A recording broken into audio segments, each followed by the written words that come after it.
Continuando con lecturas básicas del tomo 3, titulado El conocimiento, de la edición que hizo la Universidad Autónoma Metropolitana Xochimilco, en donde hablan sobre la función del arte. Continúan diciendo: el descubrimiento de que existen diversos grados de eficacia requiere a su vez una observación especial de la naturaleza. También los animales observan, también separado con guión, la naturaleza. Y las causas y los efectos naturales se reflejan o se reproducen en los cerebros animales. Pero para el animal la naturaleza es un dato de hecho que no se puede modificar con un esfuerzo o con un acto de voluntad, lo mismo que su propio organismo. Solo la utilización de medios inorgánicos, sustituibles e intercambiables permiten observar la naturaleza en un nuevo contexto, prever, anticipar y provocar los acontecimientos.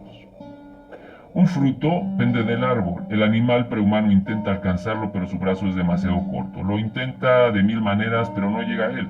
Después de una serie de intentos frustrados, se ve obligado a abandonar y a concentrar su atención en otra cosa. Pero si el animal toma un bastón, su brazo se alarga, y si el bastón es demasiado corto, puede encontrar un segundo y un tercero, hasta disponer del que le permitirá realizar su propósito. ¿Dónde está el elemento nuevo? En el descubrimiento de la diversidad de posibilidades y la capacidad de elegir entre ellas, esto es, la capacidad de comparar un objeto con otro y de tomar una decisión según su mayor o menor eficiencia. Con la utilización de los instrumentos nada es, en principio, imposible. No hay más que encontrar el instrumento adecuado para alcanzar o realizar lo que antes inalcanzable. Se obtiene con ello un nuevo poder sobre la naturaleza, un poder potencialmente ilimitado. Este descubrimiento constituye una de las raíces de la magia y por lo tanto del arte. En el cerebro de los mamíferos o del mamífero superior se establece una relación heredada entre el centro que señala el hambre, la carencia por parte del organismo de los alimentos necesarios, y el centro es estimulado por la visión o el olfateo de un alimento determinado, una fruta por ejemplo. El estímulo de uno de los centros implica el de otro. El mecanismo está delicadamente afinado. Cuando el animal tiene hambre, busca un alimento. Con la interposición del bastón, el instrumento para hacer caer el fruto del árbol, se establece un nuevo contacto entre los centros cerebrales. Este nuevo proceso cerebral se fortalece con su repetición indefinida. Al principio el proceso solo tiene lugar en una dirección. El estímulo complejo, hambre-fruta, se amplía para incluir el centro que, para decirlo en forma sencilla, reaccione ante el bastón. El animal ve el fruto que quiere y busca el bastón asociado al mismo. Esto difícilmente se puede llamar pensamiento. Falta todavía el elemento finalista que caracteriza el proceso del trabajo creador del pensamiento. Hasta aquí la finalidad del bastón no es hacer caer el fruto. El bastón no es más que el instrumento para ello. Sin embargo, se puede invertir este proceso unilateral, este funcionamiento interdependiente de los centros cerebrales, si se refina el mecanismo con una repetición frecuente. Dicho de otra manera, puede ocurrir algo así. He aquí el bastón. ¿Dónde está el fruto que puede hacer caer? El bastón, el instrumento, se convierte así en el punto de partida. El medio se pone al servicio del fin, que consiste en alcanzar el fruto. El bastón no es solo bastón, algo se le ha añadido mágicamente, una función, que se convierte en su contenido esencial. El instrumento adquiere, pues, cada vez más interés. Se le examina para ver hasta qué punto es capaz o no de realizar su tarea. La experimentación espontánea, el pensar con las manos, que precede a todo el pensamiento como tal, empieza a convertirse gradualmente en una reflexión finalista. La inversión del proceso cerebral es el comienzo del que podemos llamar trabajo. Ser consciente, hacer consciente. Anticipación del resultado con la actividad cerebral. El pensamiento no es más que una forma abreviada de experimentación transferida de las manos al cerebro. Los innumerables experimentos anteriores han dejado de ser recuerdo para convertirse en experiencia. Un ejemplo distinto puede ilustrar mejor esta idea. Gordon Child escribe en The Story of Tools: Los instrumentos eolíticos, es decir, los más antiguos que han llegado hasta nosotros, están hechos de piedra. Por ejemplo, los utilizados por el hombre de Pekín son trozos de cuarzo recogidos deliberadamente y transportados hasta sus cavernas. Solo una mínima parte de ellos recibieron una forma artificial, más apta para satisfacer las necesidades sinantrópicas. Pero incluso estos carecían de una forma estandarizada y podían servir para muchas tareas. Se tiene la impresión de que cuando necesitaban un instrumento adaptaban un trozo de piedra para satisfacer la necesidad inmediata. Se les puede llamar, pues, instrumentos ocasionales. Empiezan a surgir los instrumentos estandarizados, entre la gran masa de instrumentos ocasionales de las más diversas formas existentes en el Paleolítico inferior. 2 o 3 formas adquieren un carácter más permanente y se encuentran en leves variaciones. En un gran número de establecimientos prehistóricos de Europa Occidental, África y Asia Meridional, es evidente que sus constructores intentaban copiar un modelo reconocido. Esto nos dice algo muy importante. El hombre o el ser prehumano había descubierto al principio, mientras recogía objetos, que por ejemplo una piedra de borde afilado podía sustituir los dientes y las uñas para descuartizar, cortar o desmenuzar una presa. Si la piedra de estas características se encuentra directamente por casualidad, se convierte en un instrumento ocasional y se arroja cuando ha cumplido su momentánea función. Los monos antropomórficos también utilizan a veces estos instrumentos ocasionales. Con el uso repetido se establece una firme conexión en el cerebro entre la piedra y su totalidad, más bien en su utilidad. La criatura que está convirtiéndose en hombre empieza a recoger sistemáticamente y a conservar estas piedras útiles, aunque todavía no haya relacionado ninguna función definida o ninguna finalidad concreta con cada una de ellas. Las piedras son instrumentos de finalidad múltiple que deben experimentarse caso por caso, comprobando sus aplicaciones específicas. De estos repetidos y variados experimentos, de este pensar con las manos, puede surgir 2 cosas. En primer lugar, el descubrimiento de que las piedras de una forma particular son más útiles que otras, que es posible elegir entre las ofertas occidentales de la naturaleza, con lo cual adquiere cada vez más importancia la referencia a la finalidad. En segundo lugar, el descubrimiento de que no es necesario esperar estas ocasiones, porque se puede corregir la naturaleza. El agua, el clima y los elementos pueden dar forma a una piedra y hacerla manejable. Cuando el casi hombre tomó los objetos naturales en la mano y empezó a utilizarlos como instrumentos, sus manos activas descubrieron que podía dar forma a la piedra o modificarla la que ya tenía. Por este descubrimiento aprendió que la piedra puede ser potencialmente afilada y por consiguiente que puede convertirse en instrumento útil. Esta potencialidad no tiene nada de misterioso, no es un poder de que esté dotada la piedra ni surge como Palas Atenea, de una conciencia creadora. Al contrario, la conciencia creadora surgió como resultado último del descubrimiento manual de que se podía romper, dividir, afilar las piedras, darles tal y cual forma. La forma del hacha, por ejemplo, que la naturaleza produce de vez en cuando, era útil para un gran número de actividades. El hombre empezó así gradualmente a copiar la naturaleza. Esto es importante para aquellos que hablan de la piratería. El hombre empezó así gradualmente a copiar la naturaleza. El hombre empezó así gradualmente a copiar la naturaleza. Al producir instrumentos de este modo, no obedecía a ninguna idea creadora, no hacía más que imitar.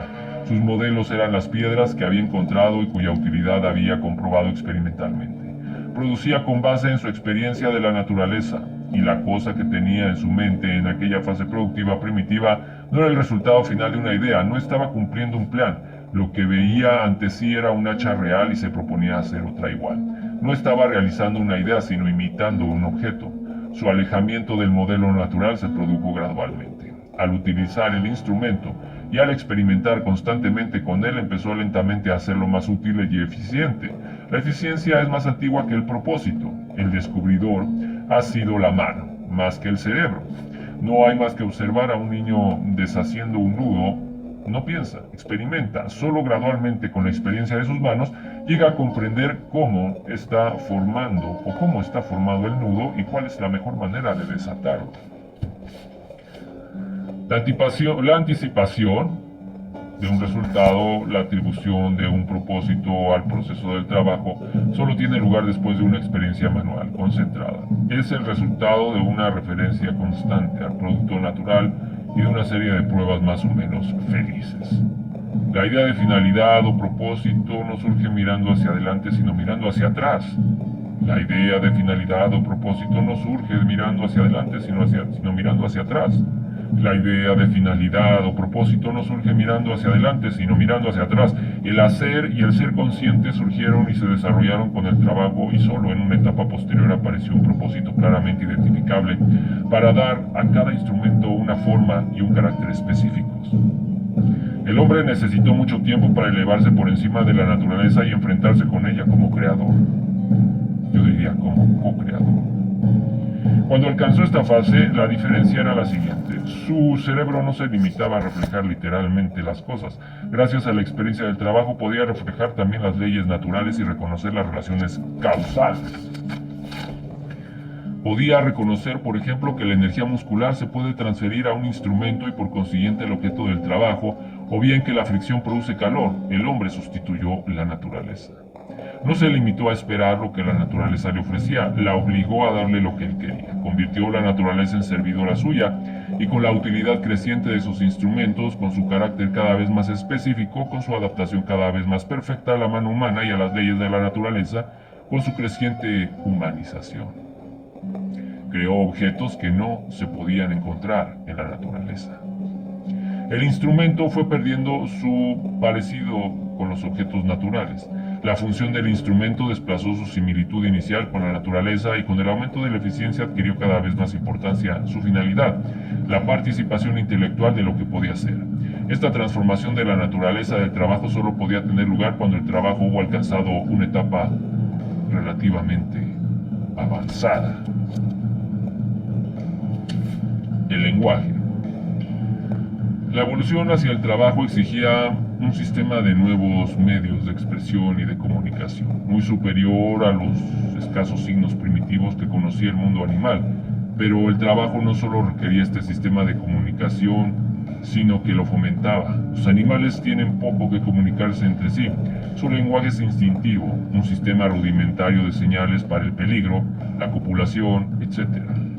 Solo en el trabajo y con el trabajo tienen los seres vivos mucho que comunicarse. El lenguaje apareció junto con los instrumentos. En muchas teorías sobre los orígenes del lenguaje se olvidan o se subestima el importante papel desempeñado por el trabajo y los instrumentos. Incluso Herder, que descubrió factores de inmensa importancia con sus revolucionarios estudios y sus brillantes argumentaciones contra el origen divino del lenguaje, fue incapaz de comprender la importancia del trabajo para el nacimiento del lenguaje. Anticipándose los resultados a la investigación posterior, describió así su concepción del hombre prehistórico. El hombre se encontró en el mundo, un inmenso océano rugió en torno a él. ¿Con qué enormes esfuerzos aprendió a distinguir, a reconocer sus diversos sentidos, a confiar únicamente en los sentidos que había reconocido? Herder previó que la ciencia confirmaría más tarde que el hombre prehistórico veía el mundo como un todo indeterminado, que tuvo que aprender a separar, a diferenciar, a seleccionar lo más esencial para su propia vida entre los múltiples y complejos rasgos del mundo circundante, de modo que se estableciese el necesario equilibrio entre el mundo y él, su habitante. Herder tiene razón cuando dice, incluso como animal, el hombre disponía de ya un lenguaje. Las sensaciones salvajes, violentas y dolorosas de su cuerpo y las fuertes pasiones de su alma se expresaban directamente con gritos y sonidos salvajes e inarticulados. Estos medios de expresión animales son indudablemente un elemento del lenguaje. En todos los lenguajes originales se pueden encontrar todavía huellas de estos sonidos naturales. Pero para Herder estos sonidos naturales no eran las raíces efectivas del lenguaje, sino únicamente la savia que nutriría dichas raíces. El lenguaje no es tanto un medio de expresión como un medio de comunicación. El hombre se familiarizó gradualmente con los objetos y le dio nombres tomados de la naturaleza, imitando a esta tanto como pudo con sus sonidos. Era una pantomima en la que colaboraban el cuerpo y los gestos. El lenguaje original era una unidad de palabras, de entonación musical y de gesto imitativo. Herder dice: el primer vocabulario se formó con los sonidos del mundo natural. La idea de la cosa en sí estaba suspendida entre la acción y su realizador. El tono había de indicar la cosa del mismo modo que la cosa suministraba el tono, los verbos. Se convirtieron así en sustantivos y los sustantivos en verbos. El hombre primitivo no había establecido una clara distinción entre su actividad y el objeto con que se relacionaba. Ambos formaban una unidad indeterminada. La palabra se convirtió en signo, no ya en una simple expresión o imitación, pero en este signo se incluía una multitud de conceptos. Solo gradualmente se llegó a la abstracción pura. Los objetos sensibles se describían sensiblemente y se les podía describir desde muchos ángulos, bajo múltiples aspectos. El lenguaje estaba por tanto lleno de inversiones fantásticas e indisciplinadas, lleno de irregularidades y caprichos. Las imágenes se reproducían como imágenes cuando era posible y así creó una gran riqueza de metáforas, de giros y de nombres sensibles. Herder recuerda que el árabe cuenta con 50 palabras para designar un león, 200 para la serpiente, 80 para la miel y más de 1000 para la espada. Dicho de otra manera, los nombres sensibles no se habían concentrado todavía completamente en abstracciones. Por ello, preguntó irónicamente a los que creían en el origen divino del lenguaje: ¿por qué inventó Dios un vocabulario superfluo? Y añadió: un lenguaje primitivo es rico porque es pobre. Sus inventores no tenían ningún plan y no podían permitirse el lujo de economizar. Se supone, pues, que Dios es el ocioso inventor de los lenguajes menos desarrollados. Para concluir, era un lenguaje vivo. El extenso repertorio de gestos marcó, por así decir, el ritmo y los límites de las palabras habladas, y la gran cantidad de definiciones que se encuentran en el vocabulario hizo las veces de arte gramatical. Cuanto más experiencia adquiere el hombre, cuanto más conoce cosas diferentes desde los ángulos diferentes, más rico debe hacerse su lenguaje.